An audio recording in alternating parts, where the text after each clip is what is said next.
Hi, എല്ലാവർക്കും കൊച്ചു വ്ളോഗ്സിലേക്ക് സ്വാഗതം.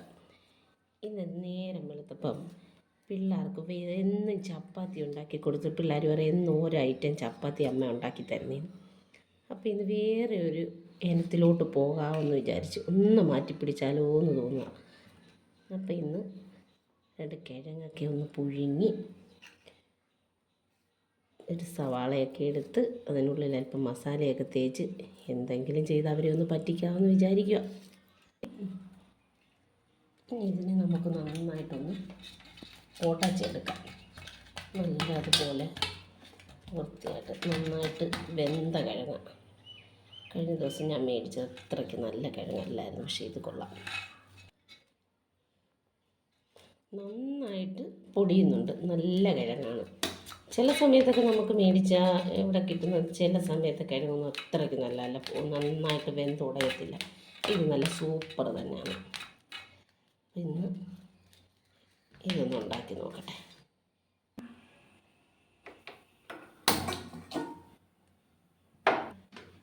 ഇനി അല്പം ഓയിൽ ഒഴിച്ചു കൊടുക്കണം. ഒരു 2 ടീസ്പൂൺ മതി, കുറച്ച് മതി ഓയിൽ. കടുക്, തീരിന് വേണ്ടി കടുക്. കുട്ടികൾക്ക് കടുകൊക്കെ ഒത്തിരി ഇഷ്ടമല്ല, അപ്പം ഞാൻ കുറച്ച് കടുകേ ചേർക്കത്തുള്ളൂ. കടുക് പൊട്ടിക്കഴിഞ്ഞാൽ ഉടനെ നമ്മൾ സവാള അരിഞ്ഞു വെച്ചിരിക്കുന്ന സവാളയും പച്ചമുളകും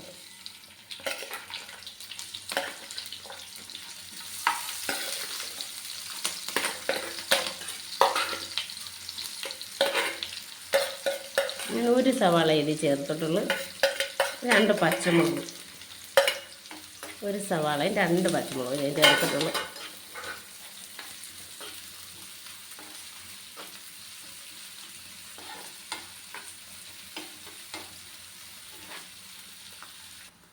ഇനി ഒരു നുള്ളു ഉപ്പിടണം. നമ്മൾ ചപ്പാത്തിക്ക് അകത്ത് വയ്ക്കാനുള്ളതായതുകൊണ്ട് ലേശം ഉപ്പ് മതി. നമ്മൾ മാവിനകത്ത് ഉപ്പ് ചേർക്കുമല്ലോ, അപ്പം പിന്നെ ലേശം ഉപ്പ് മതി. തന്നെയല്ല, നമ്മൾ കിഴങ്ങ് പുഴുങ്ങുമ്പോഴും നമ്മൾ ഒരു നുള്ളു ഉപ്പിട്ടാണ് കിഴങ്ങ് പുഴുങ്ങുന്നത്. അപ്പോൾ അങ്ങനെ എല്ലാത്തിനും ഉപ്പുണ്ട്. പിന്നെ നമ്മൾ കറിവേപ്പില,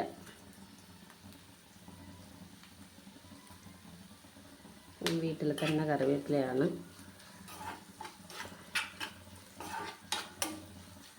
നമുക്ക് ശരിക്കും ഫുള്ളങ്ങ് വേവണ്ട, ഒന്ന് വാടിക്കിട്ട് മതി, അത് മതി.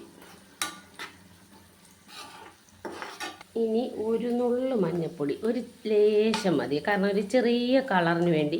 അതും ഈ മഞ്ഞൾപ്പൊടി എന്ന് പറയുന്നത് ഇവിടെ ഞാൻ നട്ട് വളർത്തി എല്ലാം റെഡിയാക്കിയ മഞ്ഞൾപ്പൊടി തന്നെയാണ്, നമ്മൾ മഞ്ഞൾ പൊടിപ്പിച്ചെടുത്ത മഞ്ഞൾപ്പൊടി. അപ്പോൾ നല്ല കളറാണ്, അപ്പോൾ ശകലം മതി. പിന്നെ ഞാൻ ഒരു നുള്ളു ഗരം മസാലയുടെ പൊടി, ഒരു നുള്ള്, അതും ആ മഞ്ഞൾപ്പൊടി ചേർത്ത പോലെ മാത്രം ആ സ്പൂണിൻ്റെ തുമ്പത്ത് ഒരു നുള്ള്, അത് മതി, ഒരു ഫ്ലേവറിന് വേണ്ടി മാത്രം.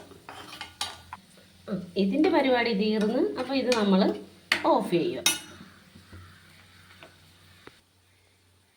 ഓഫ് ചെയ്തതിന് ശേഷം നമ്മൾ ഈ പുഴുങ്ങി വെച്ചിരിക്കുന്ന ആ കിഴങ്ങ് നമ്മൾ ഇതിനകത്തോട്ടിട്ട് മിക്സ് ചെയ്യണം. നന്നായിട്ട് അത് രണ്ടും കൂടെ നമ്മൾ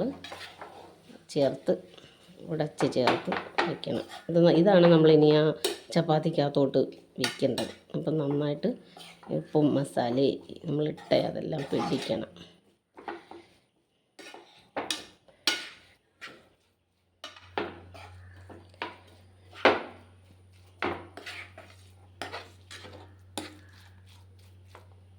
അപ്പോൾ ഒരുപാട് കളറും ഇല്ല, എന്നാൽ ഒരു മഞ്ഞ കളറുണ്ട്.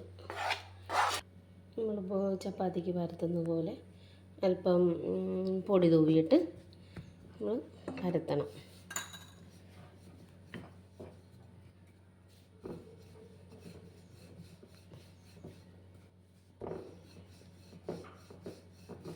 ഒരുമാതിരി തിക്കായിട്ട് തന്നെ പരത്തണം. കാരണം എന്ന് വെച്ച് കഴിഞ്ഞാൽ ഇതിനകത്ത് നമ്മളിത് ഫില്ല് ചെയ്ത് നിരത്തുമ്പോൾ ചിലപ്പം പൊട്ടിപ്പോയാലോ. അപ്പം ഒരുമാതിരി കട്ടി, വെറും നോർമലായിട്ടങ്ങ് പോകണ്ട.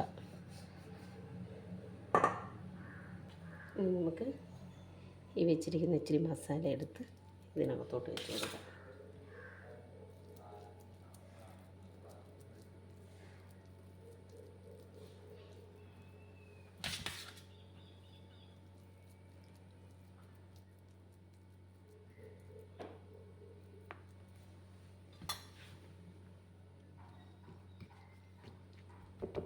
തിരിച്ച് നമ്മളൊന്നോടൊന്ന് മടക്കി വീണ്ടും നമ്മൾ പയ്യെ അതൊന്ന് ഉരുള് വെച്ച് പയ്യെ നമ്മളതൊന്ന് നിരത്തി കൊടുക്കുക. ഒട്ടും തന്നെ പൊട്ടാത്ത രീതിയിൽ തന്നെ നമ്മൾ നിരത്തിയെടുക്കണം. എന്നിട്ട് നമ്മൾ ഈ നിരത്തിയതിൻ്റെ മണ്ടയ്ക്ക് ഒരു ശകല ഓയിലൊന്ന് തടവി കൊടുക്കണം. കുറച്ച് മതി ഓയിലൊക്കെ. നമുക്ക് വീണ്ടും ഒന്നോടെ മടക്കണം. ഒന്നോടെ മടക്കിയിട്ട് നമ്മളത് വീണ്ടും ഒന്നോടെ അത് ഷേപ്പ് ചെയ്തെടുക്കും. ഒട്ടും തന്നെ നമുക്കത് വെളിയിലോട്ട് വരാത്ത രീതി നമുക്ക് കിട്ടി. ഇനി നമ്മൾ സ്റ്റൗ കത്തിച്ച് പാനിൽ